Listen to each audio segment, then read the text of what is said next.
4절과 5절에 보면 우리 유대인들이 제사를 지낼 때 짐승들을 줄로 묶어서 제단 위에 올려놓고 잡아 각을 떠서 하나님께 드리죠. 그걸 늘 익숙하게 보아왔던 유대인들은 이 짐승을 묶는 줄은 죽이는 줄이다, 끝장이 나는 줄이다, 이런 두려움을 가지고 살았습니다. 그런데 오늘 호세아 11장 4절에 보면 하나님은 짐승을 묶는 줄이 아닌 사람을 묶는 줄, 사망의 줄이 아닌 사랑의 줄로 나를 이끌었다라고 말씀을 합니다. 이 사랑의 줄은 먼저 앞서가시는 하나님이 우리에게 본이 되셔서 따라오게 하셨고, 애굽에서 나올 때도 하나님이 앞서 그들을 인도하셨고, 독수리가 그 새끼를 훈련시키는 것 같이 우리를 인도해 주셨던 사랑의 하나님이다라는 말씀을 지난주에 드리면서, 이러한 하나님의 사랑 앞에서 포로가 되어지고 그 하나님의 사랑에 이끌림 받는 자가 실로 이 땅의 행복자라는 말씀을 드렸습니다. 그리고 두 번째로 오늘 본문 4절에 보면 그들에게 대하여 그 목에서 멍에를 벗기는 자같이 되었다, 이렇게 말씀합니다. 사람이 혼자 오르기도 힘든 길을 만약 어깨에 무거운 짐을 지고 오른다면 그 길은 몇 배 더 힘들죠. 오늘 여러분과 제가 인생살이 속에서 각자 다 자기의 멍에를 메고 가는데, 우리의 힘으로 해결할 수 없고 우리의 능력으로 해결할 수 없고 우리의 어떤 것으로도 해결할 수 없는 멍에가 가장 무거운 짐이 뭔 줄 아시는지요? 그거는 아무래도 죄짐이라고 할 수밖에 없습니다. 이스라엘 민족이 능력이 있어서, 예쁜 데가 있어서, 하나님의 마음에 든 게 있어서 애굽에서 430년의 종살이에서 이끌어내신 것이 아니라는 거지요. 레위기 26장 13절에 보게 되면 내가 너희를 애굽 땅에서 인도해내어 그들에게 종된 것을 면하게 한 너희 하나님 여호와니라. 내가 너희의 멍에 빗장을 부수고 너희를 바로 서서 걷게 하였느니라. 멍에를 벗기신 이유, 바로 서서 걸으라고. 오늘 여러분과 저의 죄짐을 벗겨주신 이유, 그리고 진정한 자유를 주신 이유는 방종하라고 주신 것이 아니라, 육체의 욕심을 따라 살라고 한 것이 아니라 바로 서서 믿음으로 걸으라고. 아멘입니까?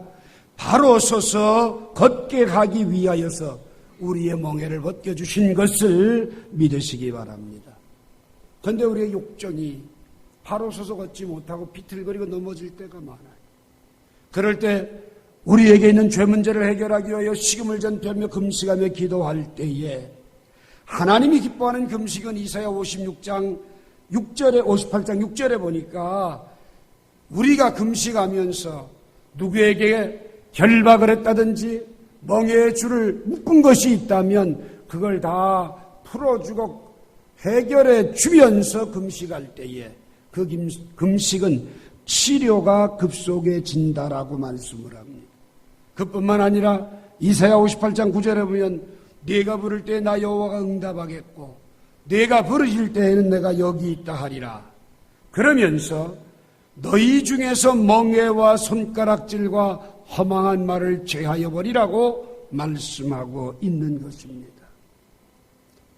그렇게 하지 않으면 예레미야 30장 8절에 보니까 내가 내 목에서 그 멍에를 꺾어버리며 내 포박을 끊으리니 다시는 이방인을 섬기지 아니하리라. 다시 말해서 또 다른 멍에를 매지 않도록 하기 위해서라도 하나님은 우리의 죄짐을 풀어주셨다면 적어도 형제가 내게 잘못한 것들도 용서하고 놓아주면서 내 멍에를 벗겨주신 주님 앞에서의 믿음의 삶을 살아가야만 된다고 말씀합니다. 그런데 우리는 어떻습니까? 시편 38편 4절에 보니까 내 죄악이 내 머리에 넘쳐서 무거운 짐 같으니 내가 감당할 수 없나이다라고 절규할 뿐이지, 형제를 용서하거나 멍에의 줄을 끌어주려고 하는 결단을 하지 못한다는 것이죠. 그런 생활이 습성화되어지고 주님 전에 나오게 되니까 이사야 1장 13절에 보니까 헛된 재물을 다시 가져오지 말라. 분향은 내가 가증히 여기는 바요. 월삭과 안식일과 대회로 모이는 것도 그러하니 성회와 아울러 악을 행하는 것을 내가 견디지 못하겠노라. 그러면서 그것이 오히려 주님께 무거운 짐이다. 주님 전에 나와 예배하면서 그들의 삶은 전혀 주님과 상관없이 남들에게 멍해를 주고 있고 남들에게 결박을 하고 있다고 한다면 그것은 주님이 오히려 무거운 짐이 되신다고 말씀하고 있습니다. 이러한 우리의 잘못되어진 삶을 청산하기 위해 예수 그리스도는 이 땅에 오셨고 여러분과 저의 죄를 걸머지고 십자가에 못 박혀 죽으셨고 여러분과 저를 죄에서 자유케 하기 위하여서 부활하신 줄 믿으시기 바랍니다. 오늘 그 주님이 마태복음 11장 28절에서 수고하고 무거운 짐진 자들아 다 내게로 오라. 내가 너희를 쉬게 하리라. 나는 마음이 온유하고 겸손하니 나의 멍에를 메고 내게 배우라. 그리하면 너희 마음이 쉼을 얻으리니 이는 내 멍에는 쉽고 내 집은 가벼움이니라고 말씀을 합니다. 주님은 우리가 해결할 수 없는 죄짐의 멍에를 벗겨주셨고 이제는 믿음이라는 멍에를 메고 주님을 따라가는 사람으로 겸손히 주님을 배우도록 명령하고 있습니다. 오늘 이 시간 여러분 믿음의 멍에를 메기 싫으면 우리는 죄짐의 멍에에서 자유할 수가 없습니다. 믿음의 멍에를 가벼운 멍에조차도 메기를 싫다면 여러분과 저는 또다시 습성화된 죄짐의 멍에를 메는 자가 되어버리고 만다는 사실을 기억하시기 바랍니다. 예레미야가 3장 27절에 사람은 젊었을 때 멍에를 메는 게 좋다고 말합니다. 오늘 여러분 젊은 날 우리가 정말 예수 그리스도를 본받고 예수 그리스도를 닮기 위해서 믿음의 멍에를 메고 말씀을 따라가는 성신의 동역자들이라 되기를 주의 이름으로 축원합니다. 그리하여서 로마서 4장 7절 말씀처럼 불법의 사함을 받고 죄가 가리움 받은 사람은 복이 있다고 한 말씀이 우리에게 이루어져서 진정한 죄에서 자유함을 얻는 사냥꾼의 올무에서 벗어난 새와 같은 기쁨을 누리게 되기를 주의 이름으로 축원합니다. 여러분과 제가 멍에를 벗겨주신 주님 앞에서 죄에 대한 승리가 없이는 믿음의 승리가 없고 정말 죄에 대한 이김이 없다면 로마서 7장 22절부터 25절 말씀처럼 사망에 대한 이김도 없다는 사실을 기억하시기 바랍니다. 죄와 싸우되 피 흘리기까지 싸우고 경건의 모양만 있는 것이 아니라 거룩한 삶을 따라가지 않는다면 경건의 능력을 상실한 자가 되어버리고 만다는 것입니다. 오늘 이 시간 여러분은 죄의 멍에를 지고 하나님 앞에 범죄한 자로 살아갈 것이며 세상의 빛을 잃어버린 사람으로 내 일생을 허비할 것인지 아니면 나의 죄짐과 멍에를 벗겨주신 예수 그리스도 앞에서 사망의 줄에 붙들린 자가 아니라 하나님의 사랑의 줄에 매인바 되어져서 세상의 빛을 발하며 어두운 세상에서 하나님의 사명을 감당하는 사람으로 살아갈 것인지 둘 중에 하나 결단해야 되는 시간이 바로 오늘 이 시간임을 기억하시기 바랍니다. 골로새서 3장 1절에 보게 되면 그리스도와 함께 살려주심을 받았다면 이제는 땅의 것들을 찾지 말고 위의 것을 찾으라고 말씀합니다. 오늘도 하나님의 보좌 우편에 앉아 계신 그리스도께서 여러분과 저에게 이렇게 말씀합니다. 너희는 이미 죽었고 너희의 생명은 그리스도와 함께 하나님 안에 감추어졌기 때문에 이제는 생명이신 그리스도께서 나타나실 때에 그와 함께 영광 중에 나타날 수 있는 믿음의 사람으로 살아갈 것을 권면하고 있음을 기억하시기 바랍니다. 마지막 세 번째로 오늘 본문 4절에 보니까 그들 앞에 먹을 것을 두어 놓으라고 말씀하고 있습니다. 곰곰이 우리의 삶을 되돌아보게 되면 하나님 앞에 예수 믿고 거듭난 이후에 이쁜 짓을 한 게 뭐가 있나? 좀 그분의 마음이 기뻐할 만큼 자랑할 만한 게 뭐가 있나? 되돌아보면 아무것도 없어요. 사랑의 줄로 이끌어줘도 그 길 가기 싫다고 등 돌리고 딴짓을 하질 않았는가? 멍에를 벗겨주시고 자유케 해줬더니 그 자유를 가지고 육신의 쾌락을 향하여 달려가질 않는가? 정말 나의 아버지 되시는 하나님께서, 우리를 속량하시고 구속하신 예수님께서 나라는 존재를 바라보면서 하실 수 있는 말이 무엇일까? 한심스럽기 짝이 없지요. 그런데도 불구하고 그들 앞에 먹을 것을 두었노라라고 말씀을 합니다.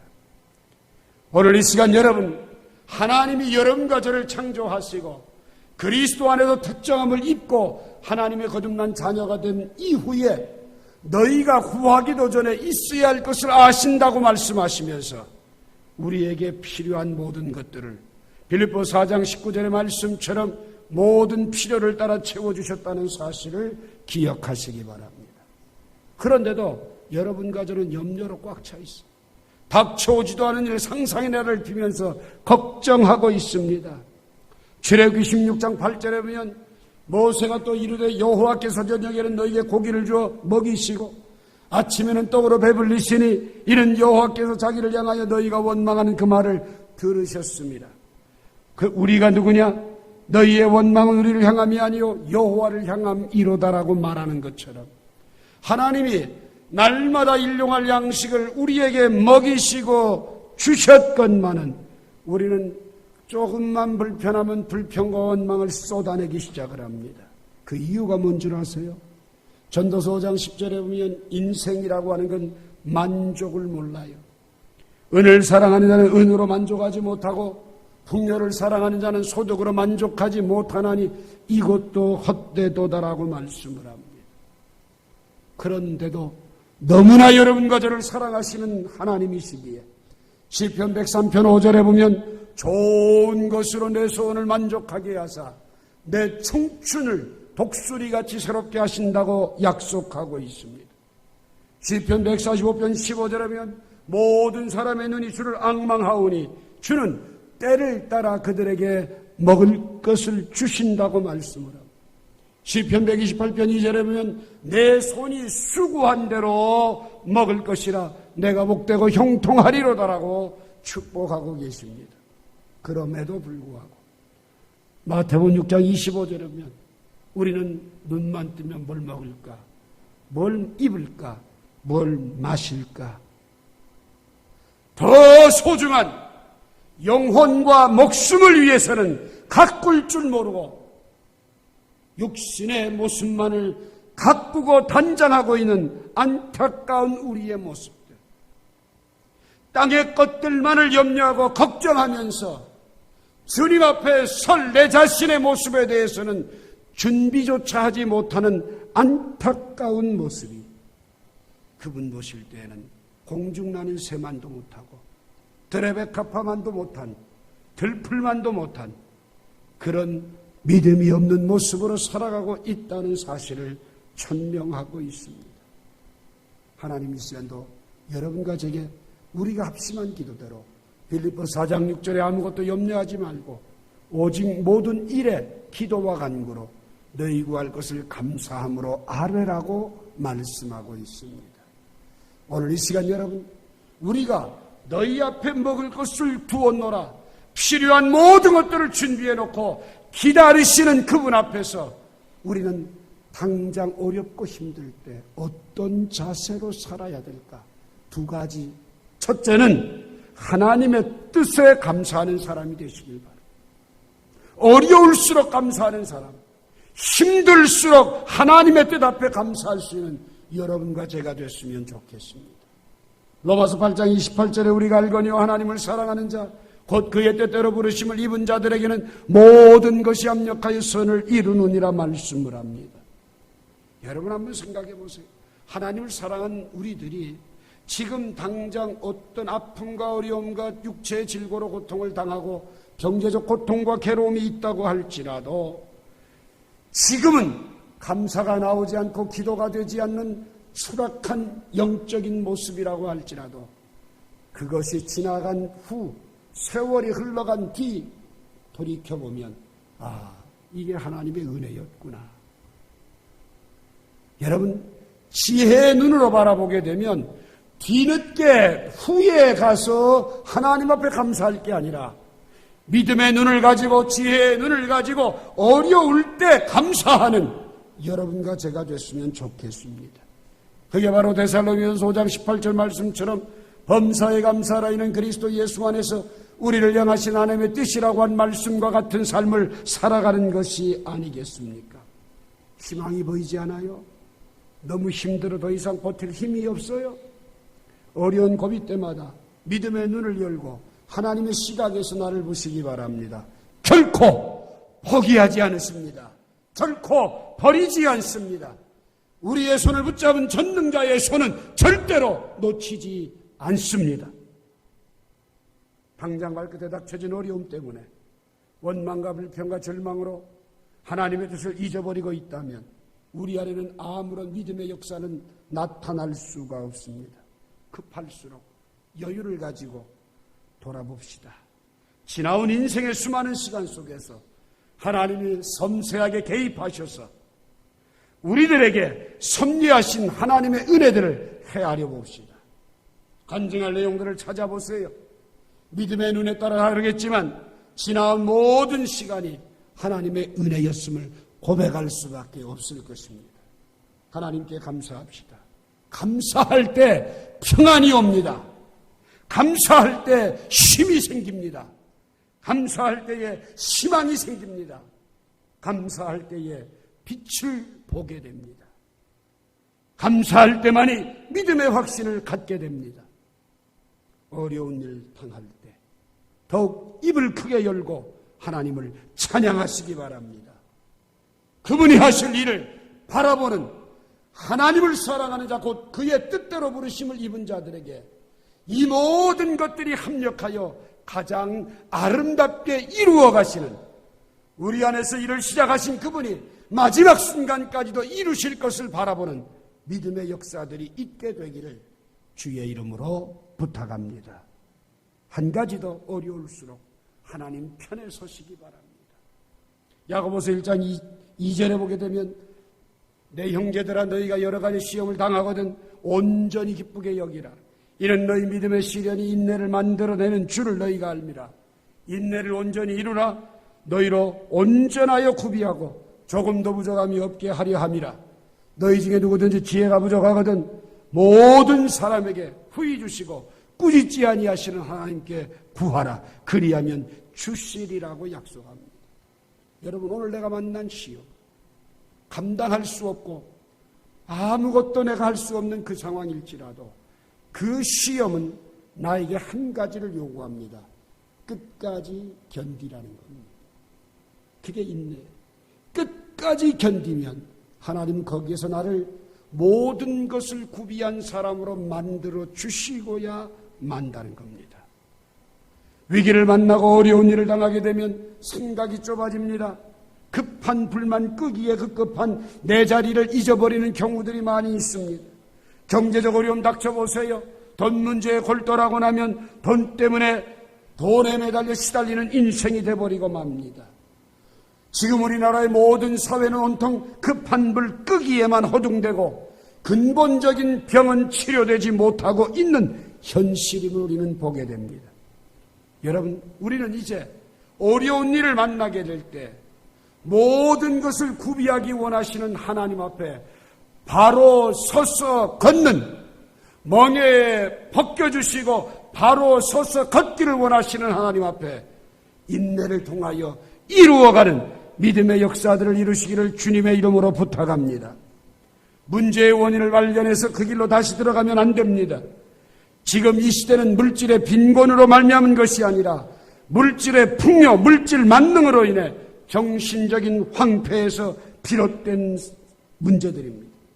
지금 이 위기를 물질 만능의 늪으로 달려간다면 더 불행이 우리 앞에 초래될 것입니다.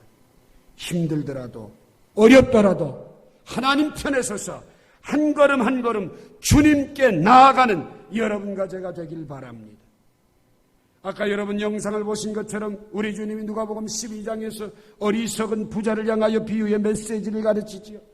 인생의 참된 가치가 뭐며 인생의 목적이 무엇인지를 알지 못하고 살아가는 수많은 사람들, 이 땅에서 좀 더 쌓고 좀 더 모으고 좀 더 많이 누리기를 원하고 살아가지만 오늘 밤 내 영혼을 도로 찾으리니 그것이 네 것이 되겠느냐고 탄식하시는 주의 음성 앞에서 오늘 여러분 우리 스스로 이 시대 내 인생의 가치가 무엇이며 내 삶이 걸어가야 될 목적이 무엇인가를 발견하지 못하고 살아가고 있는 크리스천은 아닌지, 탐욕에 맡긴 채 가치도 관점도 없이 내일이 없는 사람처럼 되는 대로 살아가는 시대에 오늘 거듭난 그리스도인들은 인생의 가치가 무엇인가를 알고 내가 가야 할 목적이 무엇인가를, 인생의 꼴을 찾는 일은 크리스천의 삶으로는 대단히 중요한 삶인 것을 기억하시기 바랍니다.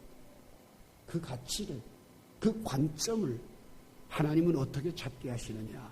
고난을 통해서 찾게 하신다. 기독교의 역사는 고난 속에서 자라온 역사. 여러분, 광복 70년 한국이 일제 30년의 말바꾸발에 짓밟히면서 수많은 그리스도인들이 처형을 당하면서 13세 그 꽃다운 어린 나이에 전쟁터에 끌려가서 온몸이 상하고 찢기면서 그들이 한 가지 그 고난 속에서 지켜온 역사가 뭡니까? 그것이 바로 한국 기독교 역사입니다. 출애굽 40년 광야 생활 속에서 그들은 가나안을 누릴 수 있는 훈련을 받았고, 우리 이 민족은 일제 30년의 말발굽 그리고 남북 전쟁을 통하여서 6.25 사변이라는 전쟁을 통하여서 한국의 기독교는 뿌리를 내리기 시작을 했어. 그때는 그런 어려움들을 다 이겨낼 수 있었어. 이제 지금은 물질의 풍요와 함께 밀려오는 경제적 가치로 인하여서 경제적 가치가 곧 인생의 힘인 것으로 전부 착각하고 살아. 이제 한국교회는 무너지기 시작을 했고 신앙은 잠들기 시작했고 교회마다 기도의 불들은 꺼지기 시작했습니다. 이제 크리스찬으로서 크리스찬의 맛과 멋을 회복할 수 있길 바랍니다. 세속적인 즐거움과 세상 풍조에 내 인생을 내던지지 말고 땅을 바라보지 말고 주님을 바라보면서 하늘을 향해 달려갈 수 있는 믿음의 걸음들이 되시길 바랍니다. 오늘 여러분과 제가 돼지와 짐승과 같이 배부르고 포식하면 더 바랄 것이 없는 만족한 인생으로 산다면 존귀에 처하나 깨닫지 못하는 인생은 멸망하는 짐승과 같다고 한 시편 49편 21절의 말씀과 같은 어리석은 가치를 잃어버린 몰가치한 시대의 사람들이 되지 않았으면 좋겠습니다. 바울은 죄악으로 찌든 우리의 몸은 이미 죽었고 이제는 거듭난 그리스도인으로서 그 가치를 발견하고 살아간다면 그리스도의 영광의 자리에 서게 될 것이라고 권면합니다. 존귀한 영혼을 가진 인생이 되시길 바랍니다. 고난의 시대에 하나님의 건강한 백성이 되시길 바랍니다. 내가 곧 길이요 진리요 생명이라고 하신 말씀과 같이 땅을 바라보는 자가 아니라 주님께 고개를 들고 나아가는 자들이 되시기 바랍니다. 거듭난 사람은 낙심하지 않습니다. 좌절하지 않습니다. 지나온 과거를 봐도 하나님의 은혜로 가득 차 있습니다. 우리가 주님만 떠나지 않는다면 주님은 사랑의 줄로 이끌 것이요 목에 멍에를 벗길 것이요 그들 앞에 먹을 것을 두시는 풍성한 생명을 누릴 수 있을 것입니다. 오늘 내가 겪는 시험이 지금 나를 힘들게 해도 나를 온전케 하시고야 말 것입니다. 고린도서 3장 5절에 보면 우리가 무슨 일이든지 우리에게서 난 것 같이 스스로 만족하지 말라고 합니다. 우리의 만족은 하나님께로부터만 난다고 합니다. 그것이 바로 새 언약이요. 새 언약의 일꾼은 죽이는 게 아니라 살리는 것이요 영이라고 말씀합니다. 이제 우리의 눈을 들어 관점을 바꿉시다. 세속의 때를 벗고 물질 만능의 우상을 떠나서 주님을 바라본다면 우리는 언제나 행복할 수 있습니다. 어려움이 변하여 풍성한 생명으로 바뀌어질 것입니다. 호세아의 예언처럼 주님은 끝까지 우리를 사랑하시고 끝까지 지켜주시고 끝까지 돌보실 것입니다. 이 믿음을 굳게 붙들고 승리하는 삶을 살게 되기를 주의 이름으로 축원합니다. 기도합시다.